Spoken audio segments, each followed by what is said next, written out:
Welcome to Resilience Unravelled.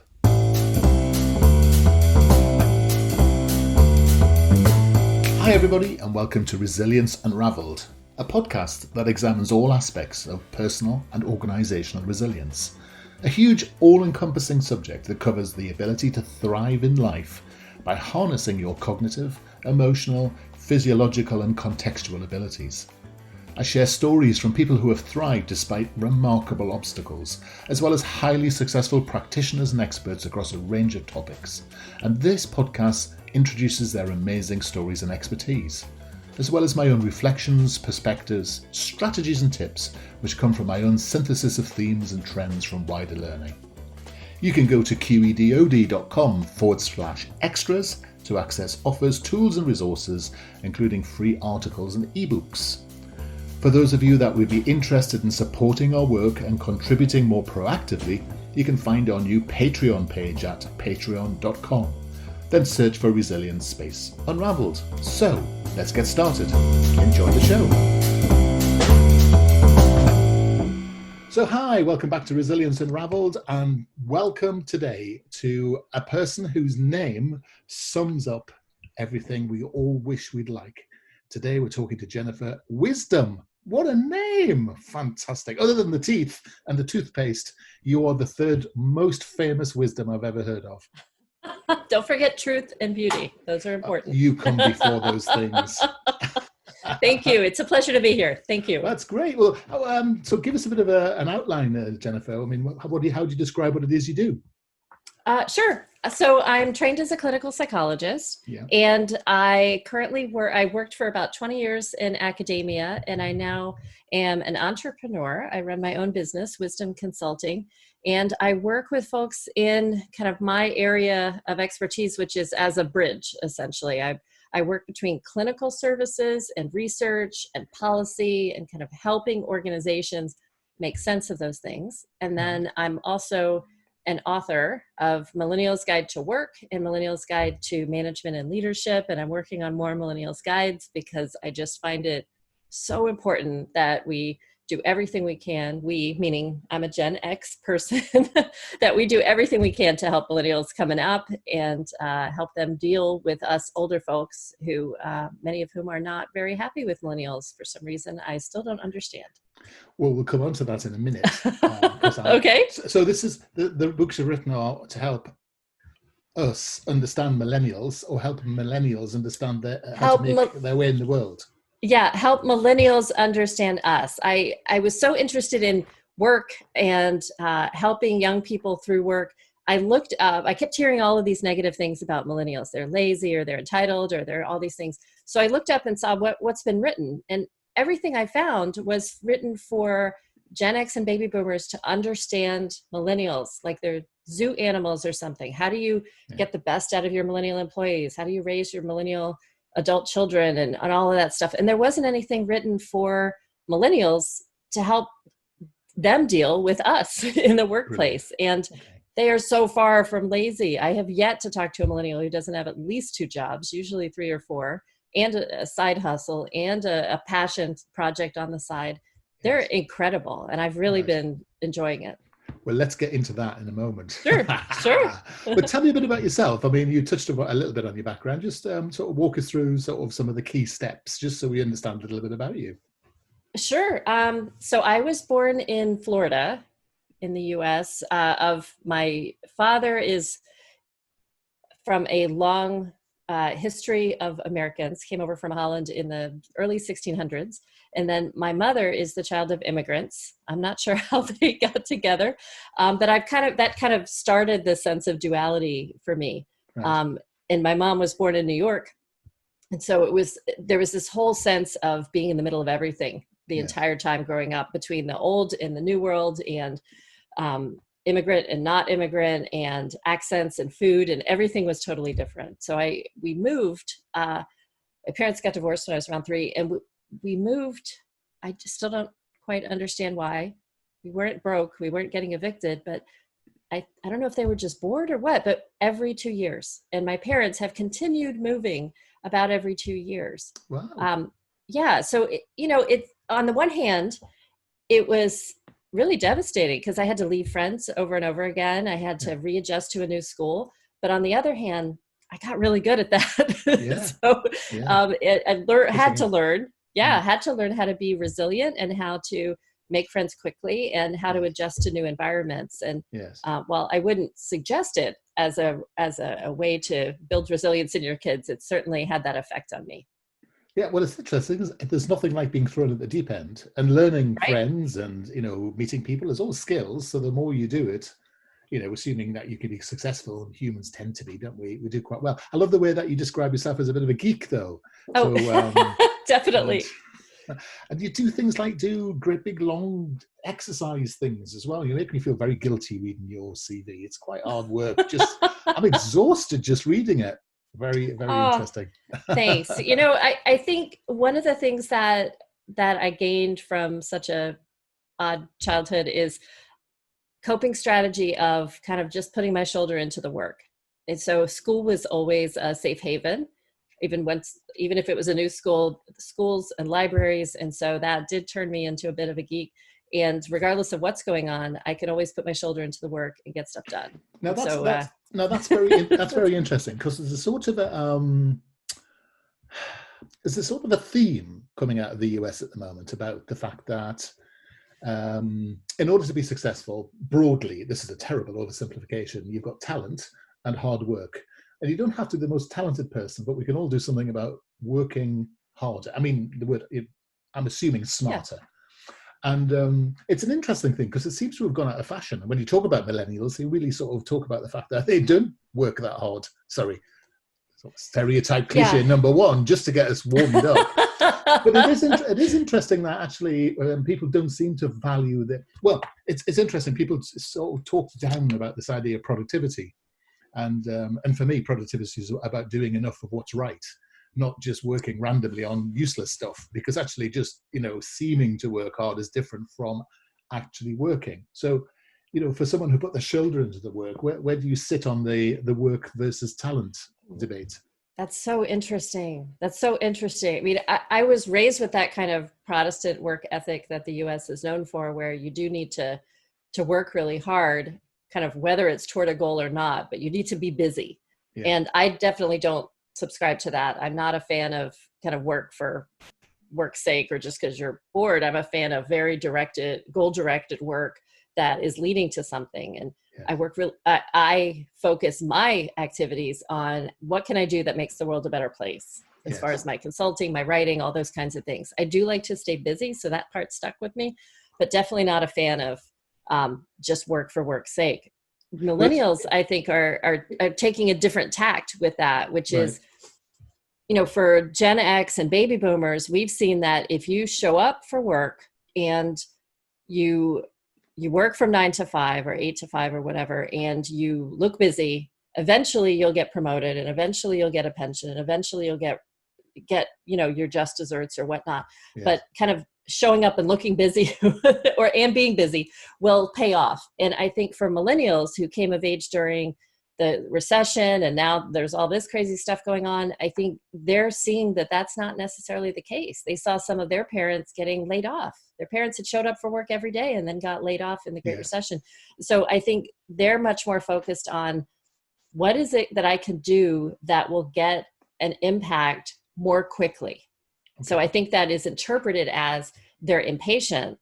And to me, it seems like a realistic and reasonable response to a kind of bizarre environment that's very different than the one us older people grew up in. Well, it's interesting, isn't it? Because there is a difference between productivity and busyness. And I remember, I had a podcast guest on some while ago. He wrote a book about being busy, and it's interesting because he drew my attention to it, and I've noticed that. And they say, "Hi, how are you?" "Oh, I'm very busy."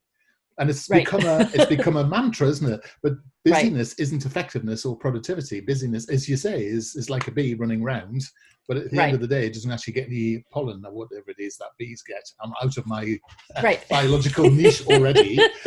But it's a great distractor, isn't it? Yes, if you're busy and you're running all over the place and busy you're, fools. I don't know, ferrying the kids. Yeah, you can really not think about stuff. Okay. Like you really don't have to be reflective. You don't have to think of the big picture of where is all this busyness taking me, because you're always hopping from thing to thing. And I think that's what this pandemic has led many of us to reassess is, what do I do now that I'm not busy? And now I have to sit here with myself and my own thoughts and my own purpose, and kind of getting into all that deep humanistic thinking.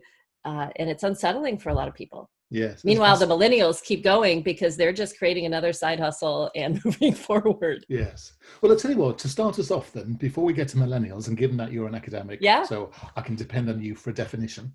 Ooh, cliche number 2. Okay. So tell me. Former academic. Okay. Yeah, I know that you're saying that now. Wear it with pride.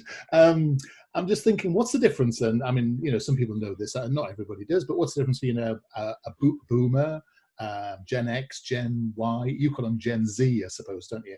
And millennials and... Sure. Go for Sure. it. So millennials were born between 1980 and 2000, approximately. The dates are all a little fuzzy. There's no actual official. So these folks are between 20 and 40 right now. I thought they were younger than that.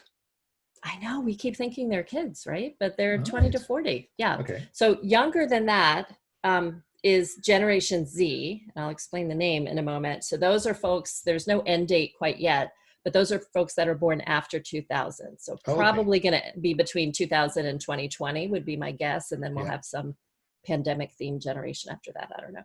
Yeah. So then older than millennials are Gen X.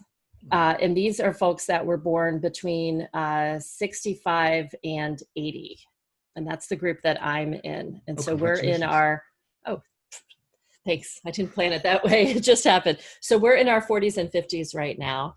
And Gen X came about because people weren't sure what to call this next generation, because we're the ones after baby boomers. So like baby boomers are born around 45 to 65. And then they were like, what's going on with this generation? Someone said, let's call it Generation X. And then millennials ended up, initially we're Generation Y. And so then we have Generation Z. So we kind of skipped the Y. The Y was renamed millennials. Yes. Well, everybody's written books about the Y, so maybe we couldn't do yet another Y. Exactly. Question number 3. Exactly. So I don't know where we're going after Z. A or AA or I don't know. Who knows? Yeah. Maybe we go backwards again. So so this is fantastic. So we've got all these millennials, and I hear lots of people complaining about them. If you go and have a look at some of the articles I've written, you'll notice that I don't, because I'm very conscious that we were the generation that brought them up. Yes. So how on earth can we be complaining about them when we're responsible for it? And I think there's a sort of an abdication, isn't there, in the way we think about millennials? And you're right. They seem to look for meaning more than they do they seem to look for work. They're not interested in ploughing the fields. They're interested in ploughing the fields if they can see why it's there. But right. So it's interesting. So unpack it a little bit more for me, if you would. Yeah, I always say that, like when Gen X and baby boomers are complaining about millennials that they don't know something, who were their parents? Who was it that was supposed to teach them this stuff and did not? Then who do we have to blame? Like only ourselves here.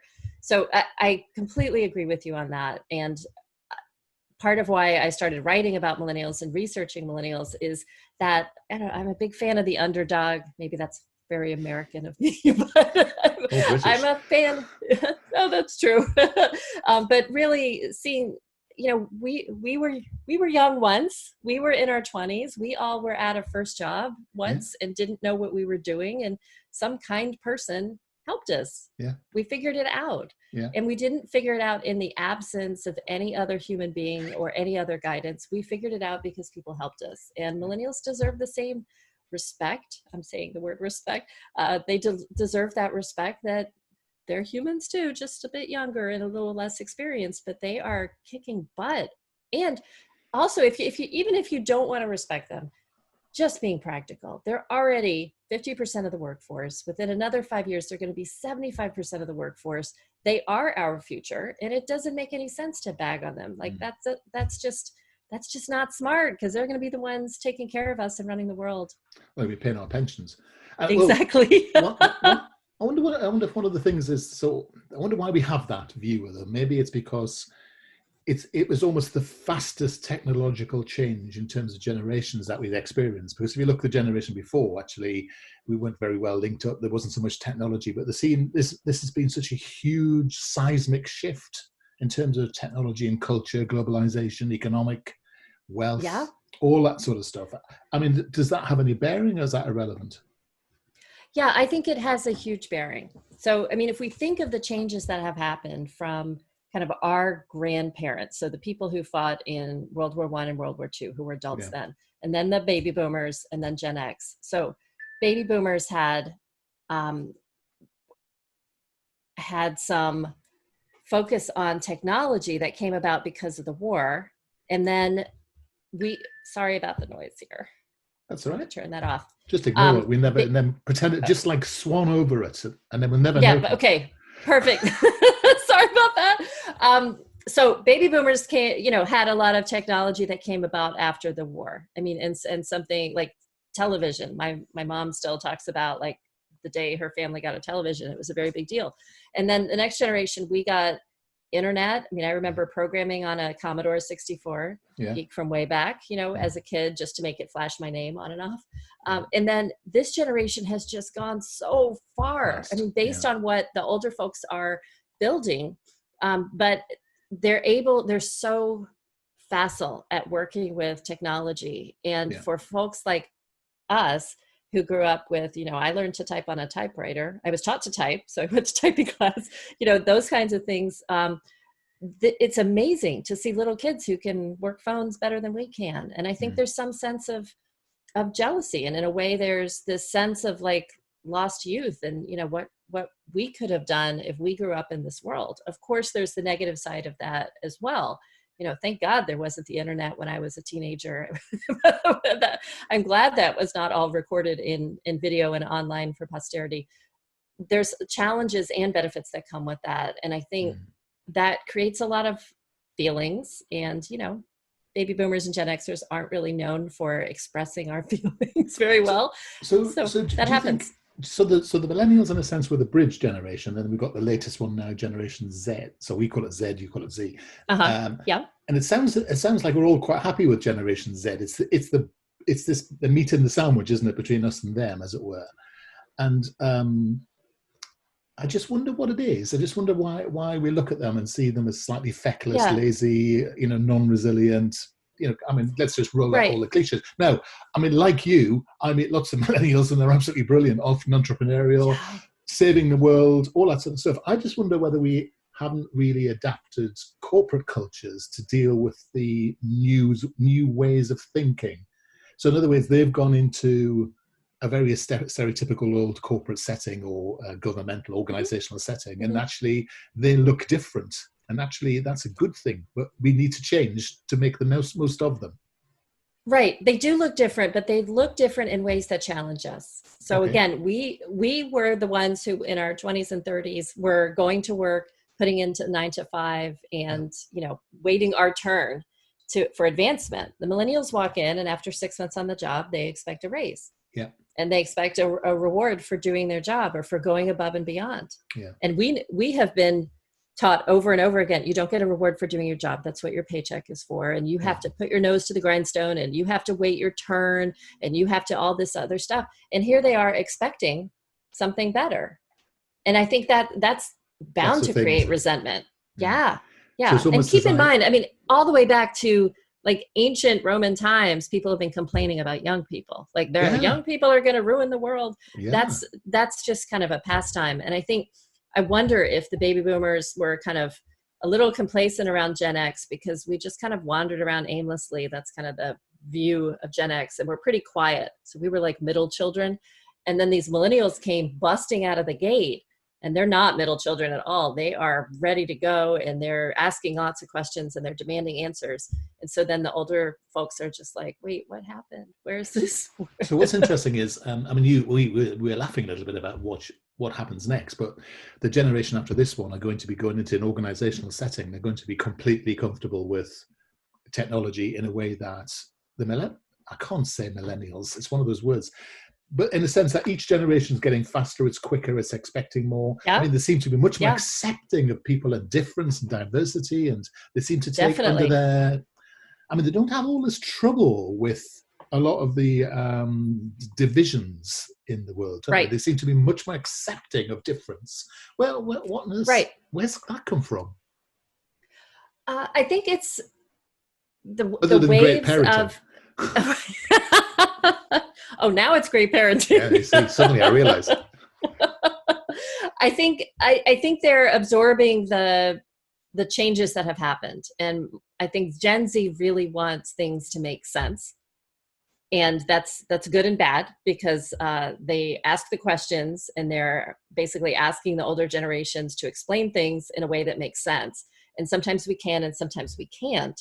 And when we can't explain something, like why are people acting differently toward each other because of their race or gender or sexual orientation or whatever, we don't have a good explanation for that other than people were bigoted, and then that makes us examine our own beliefs and what we have tolerated. It creates this strong cognitive dissonance that I think it makes it easy to blame kind of the messenger, to point to the Gen Z and say, well, it's your fault I feel uncomfortable because you're the one who asked the question, when that's the wave of the future. Okay, so that's where we're going. So something moved you to write a book, and I'm in the middle of doing a book at the moment, and I look at people who've written 73 books, and you think to yourself, why am I bothering? Because it must obviously gets easier. So, what moved you first of all to write a book, and tell us about? Is it the first one, Millennials Guide to Management Leadership? Is that the first one? Millennials Guide to Work was the first one. Yeah. So I wanted to write first Millennials Guide to Management and Leadership, and as I mentioned, in academia, I worked with a lot of young people over a lot of time and helped them into their internships and helped them work in the world of work. And I fell in with this group of young people where I was the oldest by probably at least 10 years. And we would talk about different things. And when they found out I was interested in work stuff, they would bring their work problems to me. And I would always point them toward becoming a manager, becoming a leader, becoming a boss. And finally, one of them said to me with complete exasperation, Jen, I don't want to be a manager. I just want to learn how to deal with my colleague who takes credit for my work. I just want to deal with this basic stuff. And I thought, oh, here's an opportunity. So I wrote Millennials Guide to Work first, which is all the basic work skills. So this is good for younger millennials and for Gen Z who are new to the workplace. And it has basic issues around basic work skills like networking and negotiating and coming up with your own goals and understanding your values. And then it gets into self-management, so managing the things when we are our own worst enemy, where we aren't motivated or we're not focused or we're bored at work, managing colleagues, and then managing bosses, dealing with our bosses. So basically you're teaching them to be employees. Yes. Team members, somehow, staff. When you said that, it kind of has a negative connotation. No, it's not meant to be that, but it's very interesting because I'm thinking back to, perhaps our time when, I don't remember seeing a book about how to become a better employee, actually, but then you say that, I think I've got a few behind me, actually, on my bookshelf. But it is interesting, is that I love the fact that you spotted the gap. So what you're saying is you're helping them because is this because of a sort of traditional education that's not equipped them for an old-fashioned way of working? Right. It's helping them make that transition, and not just to be a better employee, but to be successful and respected at work. And successful is whatever they want to be. Maybe their goal is to just clock in and clock out and be an employee and keep their head down and cash their check. That's fine. This will help you with that because it'll help you navigate through challenges. If you also instead want to get ahead, then this will help you with that as well. But it helps you understand this new environment, because a lot of times the millennials and the Gen Z were not raised in this kind of environment, and clearly the older folks aren't helping them. So here's a guide to help them deal with their own challenges internally, like motivation or dealing with other people. What do you do when your boss is a jerk? None of us are really trained to deal with that. I wasn't trained to deal with that. I should have guessed given how many jerks I knew, but when your boss is a jerk, it's a different situation. And so it gives people ideas. Each of those categories, each of those chapters has between 10 and 20 ideas for, these are specific concrete things you can do, whether it's change your expectations of what to expect from someone, which can sometimes make all the difference in the world. And how to talk to them, how to have difficult conversations, how to modify things so that you can be successful. And to me, it's so important because, at least for me in the workplace, and what I see in the students I worked with and the people I consult with, we often default to thinking it must be something I'm doing wrong, when it's not something we're doing wrong necessarily. There are just people out there who don't know how to deal with other people, or who aren't good bosses, or who do take credit for other people's work because, whatever reason, they didn't have great parents like us. And so there are a lot of organizations, a lot of new modern organizations, Silicon Valley, traditionally cliche number 73, that are full of millennials. They don't have all the old dinosaurs floating around. Right. So is that why you wrote the Guide to Management? So in other words, millennials could learn to sort of run the place in a sort of a more modern way.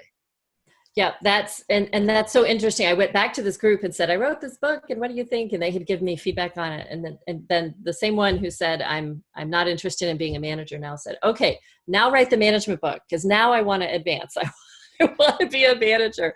So I went to that one, and this helps them manage other people, including managing people who are older than them, which can be a challenge, and how to get into a little more of the workplace strategy. And, we'd love that everyone behaves themselves, but as we know, that doesn't always happen. And kind of how do you advance your goals, and how do you advance your mission and your strategy as a manager, which is now part of your responsibility as opposed to an employee at work, and take care of your staff at the same time. Okay. And so it addresses those issues. Okay. Now, as someone who's writing a book and spending hours and hours and hours and such like, and poring over the research, now comes the usual question. So tell me one thing. So what one thing should a non-millennial do to get the best out of millennials? Listen. Okay. Listen to them. Yeah. Ask them questions and listen to them. Okay. Ask them what they're struggling with. What do you like doing? How can I help you? How can I be here for you? What do you need? Listen to what they're saying and then try to help them. Okay, and let's reverse that question. What's one thing that millennials should be doing to get the best out of people who aren't millennials? I would say the same thing as listen, but I would say that would be a cop-out, though. Come on. That would. Okay, let me find something else. Shout. I would say have the difficult conversations. Yeah. Don't let someone's age or any of their characteristics keep you from having the difficult conversation to say what's going on here.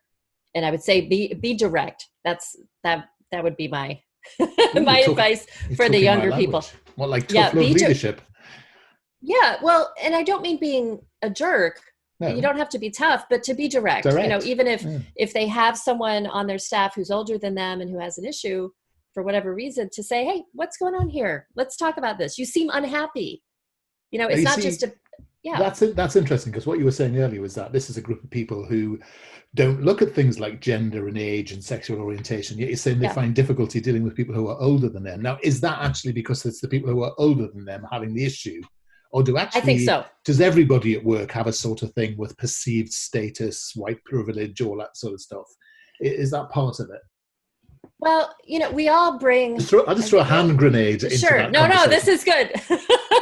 You're making me think here really hard. So, yes, everyone has issues. So let me start from that. And sometimes I wonder, how is it we all get along in the world when we're all essentially trying to resolve our childhood issues by bouncing them off each other all the time? I mean, that's kind of my view, maybe as a psychologist, but we all bring stuff to work. And whether that is issues with authority, issues with weakness, perceived weakness, issues with certain gender or race groups, whatever it is, we bring issues.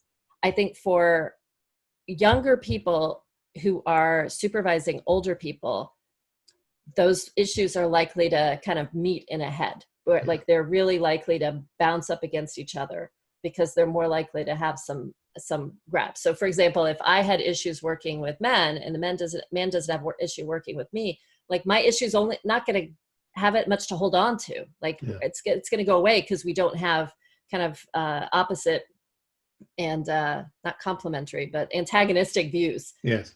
but I think with young people and older people, that's become more of an issue. Yes. And so then the younger person has to deal with their sense of, am I good enough? Are they judging me?